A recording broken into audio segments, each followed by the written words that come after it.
नमस्कार। आज हम सब मिलकर एक बहुत ही दिव्य यात्रा पर चलने वाले हैं। आंध्र प्रदेश में श्रीशैलम की पवित्र पहाड़ियों पर, जहां भगवान मल्लिकार्जुन का पावन धाम है। जानते हैं ये जगह इतनी खास क्यों है?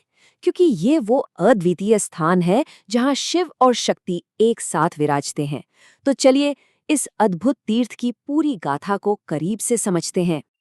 तो आइए इस यात्रा की शुरुआत ही भगवान मल्लिकार्जुन के इस पावन मंत्र से करते हैं, ताकि हमारा मन पूरी तरह से भक्ति और श्रद्धा में डूब जाए। अच्छा, तो इस सफर में हम क्या-क्या देखने वाले हैं? सबसे पहले तो हम मंदिर के उस शिव शक्ति संगम के बारे में जानेंगे जो इसे इतना अनोखा बनाता है। फिर हम सुनेंगे इसकी पौराणिक कथा। इसके बाद मंदिर की शानदार वास्तुकला, जिसे दक्षिण का कैलाश भी कहते हैं, उसे समझेंगे। फिर दर्शन का महत्व क्या है, यहाँ कौन-कौन से बड़े त्योहार होते हैं, और आखिर में अगर कोई यहाँ जाने की सोच रहा है तो उनके लिए कुछ बहुत जरूरी जानकारी भी होगी। तो चलिए सबसे पहले पड़ाव से शुरू करते हैं। देखिए, श्रीशैलम का ये मंदिर सिर्फ एक मंदिर नहीं है, ये एक महातीर्थ है। और क्यों? क्योंकि ये पूरे भारत में इकलौती ऐसी जगह है जहां भगवान शिव के 12 ज्योतिर्लिंगों में से एक और मां पार्वती के 18 महाशक्तिपीठों में से एक, दोनों एक ही जगह एक ही परिसर में मौजूद हैं। तो इसका मतलब क्या हुआ?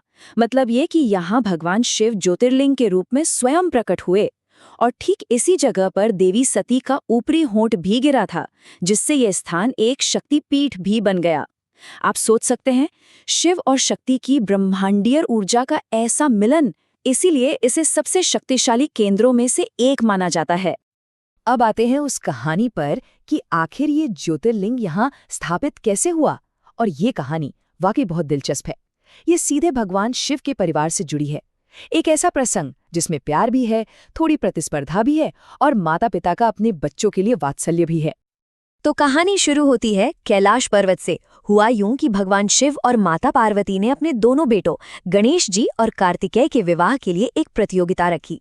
शर्त ये थी कि जो कोई भी पूरी पृथ्वी का चक्कर लगाकर पहले लौटेगा, उसी का विवाह पहले किया जाएगा। अब कार्तिकेय जी तो फौरन अपने वाहन मोर पर बैठकर निकल पड़े पृथ्वी का चक्कर लगाने। लेकिन बुद्धि के देवता श्री गणेश ने कुछ और ही सोचा। उन्होंने एक कमाल की युक्ति अपनाई। उन्होंने बस अपने माता पिता शिव और पार्वती की ही परिक्रमा कर ली और कहा कि शास्त्रों में तो माता पिता को ही पूरा संसार, पूरा विश्व माना गया है। अब इस बुद्धिमानी को देखकर शिव पार्वती इतने खुश हुए कि उन्होंने गणेश जी का विवाह करवा दिया। लेकिन जब कार्तिकेय पूरी परिक्रमा करके वापस लौटे और उन्होंने ये सब देखा, तो वो बहुत नाराज हो गए, बहुत दुखी हुए, और इसी रोष में वो कैलाश छोड़कर क्रौंच पर्वत पर जाकर रहने लगे। अब अपने रूठे हुए बेटे को कौन माता पिता अकेला छोड़ सकता है? तो उसे मनाने के लिए माता पार्वती मल्लिका का रूप लेकर और भगवान शिव अर्जुन का रूप लेकर क्रौंच पर्वत पर आए, और बस दोनों के इसी आगमन के प्रतीक के तौर पर यहाँ ज्योतिर्लिंग प्रकट हुआ। मल्लिका और अर्जुन, इन्हीं दो नामों को मिलाकर ये ज्योतिर्लिंग कहलाया मल्लिकार्जुन। तो ये तो थी कहानी। अब जरा मंदिर के अद्भुत स्वरूप को देखते हैं।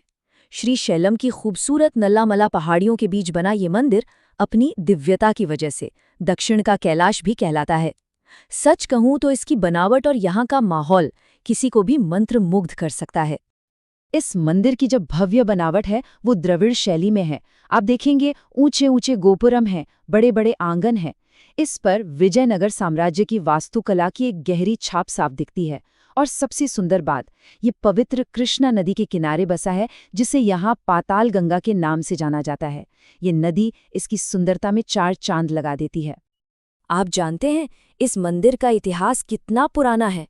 इसका जिक्र 2री सदी के सातवाहन शिलालेखों में मिलता है।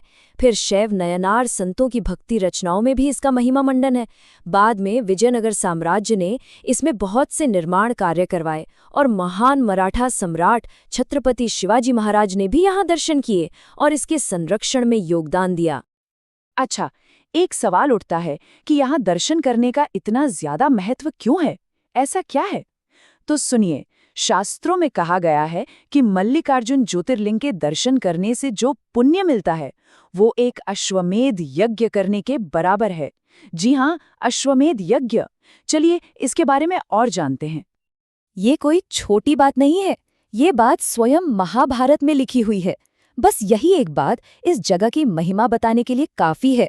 जरा सोचिए, सिर्फ दर्शन और पूजा करने से इतना बड़ा पुण्य मिल जाता है, जो बड़े बड़े यज्ञों से मिलता है। यही तो है इस ज्योतिर्लिंग की असली शक्ति। मंदिर में जो एक खास ऊर्जा महसूस होती है ना, वो यहाँ के रोज होने वाले अनुष्ठानों से आती है।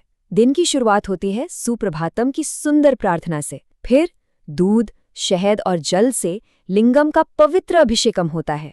इसके बाद फूलों और आभूषणों से अलंकार किया जाता है और दिन का समापन होता है नित्य कल्याणोत्सवम से, जो भगवान मल्लिकार्जुन और देवी भ्रामरंबा का रोज होने वाला विवाह समारोह है। चलिए अब बात करते हैं उन खास मौकों की जब श्रीशैलम का पूरा माहौल ही भक्ति और उत्सव के रंगों में डूब जाता है। ये वो त्योहार हैं जो यहाँ की आध्यात्मिक ऊर्जा को एक अलग ही स्तर पर ले जाते हैं। यहाँ का सबसे बड़ा त्योहार है महाशिवरात्रि। ये कोई एक दिन का त्योहार नहीं, बल्कि पूरे 11 दिनों तक चलने वाला ब्रह्मोत्सवम होता है। बहुत ही भव्य आयोजन होता है। फिर कार्तिक के महीने में आंवला दीप ज्योति की एक बहुत सुंदर परंपरा है। आंवले के ऊपर दिए जलाए जाते हैं। क्या अद्भुत नज़ारा होता होगा। इसके अलावा उगादी और ध्वजारोहणम जैसे उत्सव भी यहाँ पूरे जोश के साथ मनाए जाते हैं। अच्छा, अगर ये सब सुनकर किसी का मन इस दिव्य स्थान पर जाने का कर रहा है, तो अब जो जानकारी आने वाली है वो बहुत काम की है। चलिए अब कुछ प्रैक्टिकल बातें जान लेते हैं ताकि यात्रा आसान हो सके। तो श्रीशैलम जाने का सबसे सही समय कौन सा है?